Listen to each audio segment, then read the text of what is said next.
Hey there, YouTube family. Today, we're diving into a timeless classic that has captivated readers for over a century. It's a story about dreams, adversity, and the true value of inner strength. We're talking about The Necklace by the renowned French author Guy de Maupassant. So sit back and get ready to be inspired by Mathilde's journey. Let's uncover the hidden gems within this incredible story. Mathilde Loisel lived a simple life with her loving husband, a humble clerk. She was beautiful and charming, but often felt discontented with her modest surroundings. She dreamt of a life filled with luxury and elegance, a life she believed was just beyond her reach. She had no gowns, no jewels, nothing, and she loved nothing but that. She felt made for that.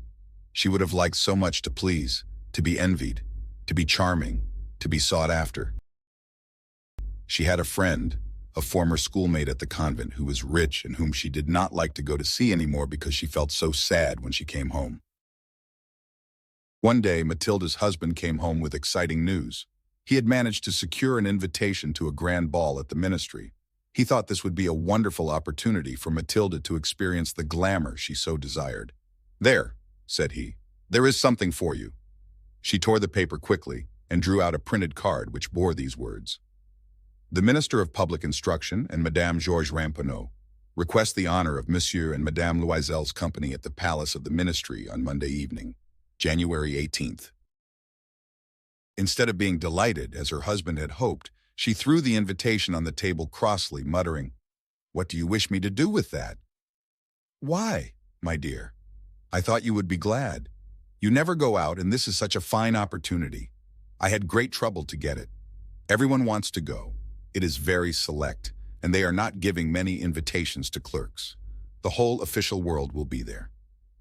She looked at him with an irritated glance and said impatiently, "And what do you wish me to put on my back?" He had not thought of that. He stammered, "Why? The gown you go to the theater in. It looks very well to me." He stopped, distracted, seeing that his wife was weeping. Two great tears ran slowly from the corners of her eyes toward the corners of her mouth. "What's the matter? What's the matter?" he answered. By a violent effort, she conquered her grief and replied in a calm voice, while she wiped her wet cheeks, "Nothing, only I have no gown, and therefore I can't go to this ball. Give your card to some colleague whose wife is better equipped than I am." He was in despair. He resumed, "Come, let us see, Mathilde. How much would it cost? A suitable gown, which you could use on other occasions, something very simple." She reflected several seconds, making her calculations and wondering also what sum she could ask without drawing on herself an immediate refusal and a frightened exclamation from the economical clerk. Finally, she replied, hesitating, "I don't know exactly, but I think I could manage it with 400 francs. He grew a little pale, because he was laying aside just that amount to buy a gun and treat himself to a little shooting next summer on the plain of Nanterre, with several friends who went to shoot larks there of a Sunday. But he said, "Very well, I will give you 400 francs, and try to have a pretty gown." The day of the ball drew near, and Madame Loisel seemed sad, uneasy, anxious. Her gown was ready, however. Her husband said to her one evening, "What is the matter? Come, you have seemed very queer these last 3 days." And she answered, "It annoys me not to have a single piece of jewelry, not a single ornament, nothing to put on.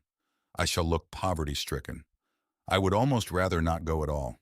"You might wear natural flowers," said her husband. "They're very stylish at this time of year. For 10 francs you can get 2 or 3 magnificent roses." She was not convinced. "No, there's nothing more humiliating than to look poor among other women who are rich." Then her husband suggested, "Go look up your friend Madame Forestier and ask her to lend you some jewels. You're intimate enough with her to do that." She uttered a cry of joy. "True, I never thought of it." The next day she went to her friend and told her of her distress. Madame Forestier went to a wardrobe with a mirror, took out a large jewel box, brought it back, opened it, and said to Madame Loisel, "Choose, my dear." She saw first some bracelets, then a pearl necklace, then a Venetian gold cross set with precious stones of admirable workmanship. She tried on the ornaments before the mirror, hesitated and could not make up her mind to part with them, to give them back. She kept asking, "Haven't you any more?" Why, yes, look further. I don't know what you like. Suddenly, she discovered in a black satin box a superb diamond necklace, and her heart throbbed with an immoderate desire. Her hands trembled as she took it. She fastened it around her throat, outside her high-necked waist, and was lost in ecstasy at her reflection in the mirror. Then she asked, hesitating, filled with anxious doubt, "Will you lend me this? Only this?" "Yes, certainly." She threw her arms around her friend's neck, kissed her passionately, then fled with her treasure. The night of the ball was magical. Matilda was the center of attention, admired for her beauty and grace. She felt on top of the world, her dream of opulence realized, even if just for a night. She danced with grace, her beauty and charm captivating everyone. All the men looked at her, asked her name, sought to be introduced. All the attachés of the cabinet wished to waltz with her. She was remarked by the minister himself. She reveled in the admiration, savoring each moment of the night she had always dreamed of.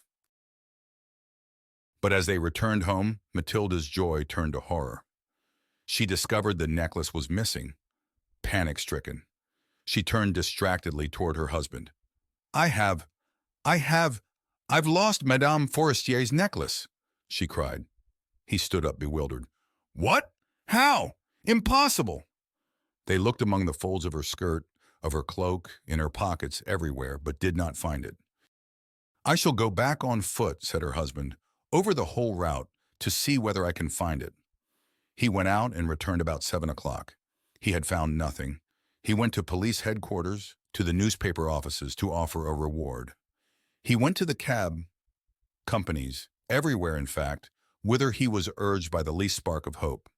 Instead of giving in to despair, they decided to replace the necklace, no matter the cost. The next day they took the box that had contained it and went to the jeweler whose name was found within. He consulted his books. "It was not I, madame, who sold that necklace. I must simply have furnished the case." Then they went from jeweler to jeweler, searching for a necklace like the other, trying to recall it, both sick with chagrin and grief. They found in a shop at the Palais Royal a string of diamonds that seemed to them exactly like the one they had lost. It was worth 40,000 francs. They could have it for 36. So they begged the jeweler not to sell it for 3 days yet. And they made a bargain that he should buy it back for 34,000 francs in case they should find the lost necklace before the end of February. Loisel possessed 18,000 francs which his father had left him. He would borrow the rest, they plunging themselves into debt to purchase it.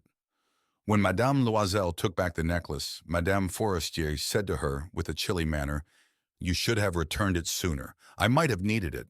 She did not open the case, as her friend had so much feared. If she had detected the substitution, what would she have thought? What would she have said? Would she not have taken Madame Loisel for a thief? The years that followed were a nightmare. Their lives changed dramatically. Mathilde and her husband worked tirelessly, taking on multiple jobs and enduring harsh conditions to repay their debt. They toiled day and night, their once gentle lives hardened by relentless labor. The once delicate and beautiful Mathilde became strong and resilient, her spirit forged in the fires of hardship. Her beauty faded, her hands rough, and her spirit broken. The life she had despised was now a distant luxury. This life lasted 10 years. At the end of 10 years, they had paid everything, with the rates of usury and the accumulations of the compound interest. Madame Loisel looked old now. She had become the woman of impoverished households, strong and hard and rough. With frowsy hair, skirts askew, and red hands, she talked loud while washing the floor with great swishes of water. But sometimes, when her husband was at the office, she sat down near the window and she thought of that gay evening of long ago, of that ball where she had been so beautiful and so admired. What would have happened if she had not lost that necklace? Who knows? Who knows? How strange and changeful is life. How small a thing is needed to make or ruin us. But one Sunday, having gone to take a walk in the Champs-Élysées to refresh herself after the labors of the week, she suddenly perceived a woman who was leading a child. It was Madame Forestier, still young, still beautiful, still charming. Madame Loisel felt moved. Should she speak to her? Yes, certainly. And now that she had paid, she would tell her all about it. Why not? She went up. Good day, Jean. The other, astonished to be familiarly addressed by this plain good wife, did not recognize her at all and stammered, But, Madame, I do not know. You must have mistaken. No, I am Mathilde Loisel. Her friend uttered a cry. Oh, my poor Mathilde, how you are changed. Yes, I have had a pretty hard life since I last saw you, and great poverty, and that because of you. Of me? How so? Do you remember that diamond necklace you lent me to wear at the ministerial ball? Yes, well, I lost it. What do you mean? You brought it back. I brought you back another exactly like it, and it has taken us 10 years to pay for it. You can understand that it was not easy for us who had nothing. At last it is ended, and I am very glad. Madame Forestier had stopped.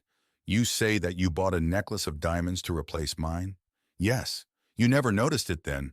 They were very similar. And she smiled with a joy that was at once proud and ingenuous.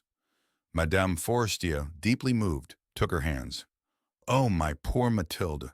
Why, my necklace was fake. It was worth at most only 500 francs. Mathilde stood stunned, the cruel irony cutting deep. All their suffering, all their sacrifices had been for naught. The weight of their needless misery crushed her, and she wept for the life she had lost in pursuit of a fleeting illusion. So what's the takeaway from Mathilde's story? Sometimes we chase after illusions of happiness and success, not realizing that the true treasure lies within us. It's our inner strength, our resilience, and our ability to overcome adversity that truly define us. Mathilde's life was transformed not by the necklace, but by the strength she found within herself. Remember, no matter how tough life gets, you have the power to rise above it. Your true value isn't in the material things you possess, but in your inner strength and the courage to keep moving forward. Thanks for watching, and I hope Mathilde's story inspires you to find and cherish your inner strength. If you like this video, give it a thumbs up, share it with your friends, and don't forget to subscribe for more motivational stories. Stay strong and keep shining.